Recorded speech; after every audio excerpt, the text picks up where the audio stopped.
தொலைத்தொடர்பு துறையில் மாபெரும் புரட்சி, அசுர பாய்ச்சலில் மோடி அரசு. பாரத நாட்டில் தொலைத்தொடர்பு விஷயங்களை பொறுத்தவரை 1885 ஆங்கிலேய அரசு அமல்படுத்திய டெலகிராஃப் சட்டம் தான் இப்போது வரை பின்பற்றப்பட்டு வருது.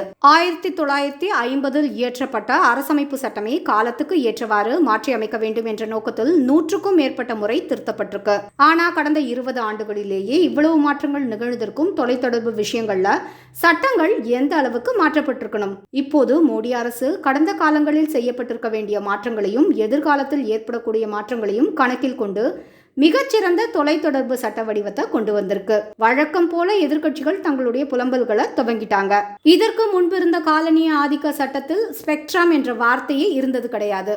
இந்த சட்டத்தில் அதற்கான அடிப்படை டெஃபினிஷன் வகுக்கப்பட்டு அதற்கான சட்டங்களும் இயற்றப்பட்டிருக்கு. இதிலிருந்தே திமுக ஏன் இந்த சட்டத்தை எதிர்க்கிறது என்பதை நீங்க புரிந்து கொள்ளலாம். மிக முக்கியமாக தேச பாதுகாப்புக்கு முக்கியத்துவம் கொடுக்கும் வகையில் இதில் முக்கியமான பகுதிகள் நிறைய சேர்க்கப்பட்டிருக்கு.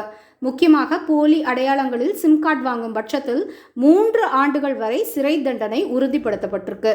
அதே போல டு நாட் டிஸ்டர்ப் சேவைகளுக்கு கடுமையான விதிகளையும் கொண்டு வந்து நுகர்வோரின் தனிமை சுதந்திரத்திற்கு ஏற்றவாறு விதிகள் மாற்றப்பட்டிருக்கு. முக்கியமாக பயோமெட்ரிக் வெரிஃபிகேஷனுக்கு முக்கியத்துவம் கொடுக்கப்பட்டிருக்கு. ஆனா வழக்கம் போல எதிர்க்கட்சிகள் எல்லாம் இவை அனைத்தும் தனி மனித சுதந்திரத்திற்கு எதிரானவை என்று எதிர்ப்பு குரல் கிளப்ப ஆரம்பிச்சிட்டாங்க. இவர்களுக்கு வேண்டுமானால் நாட்டின் நன்மையை விட இவர்களுடைய ரகசியங்கள் முக்கியமானதாக இருக்கலாம். இவர்களுக்கு வேண்டுமானால் அரசு கேபிள் கனெக்ஷனை சொந்த பயன்பாட்டிற்கு திருடி வைத்துக் கொள்ளலாம். ஆனால் பொதுமக்களாகிய நாம் முடிவு எடுக்க வேண்டிய நேரம் இது.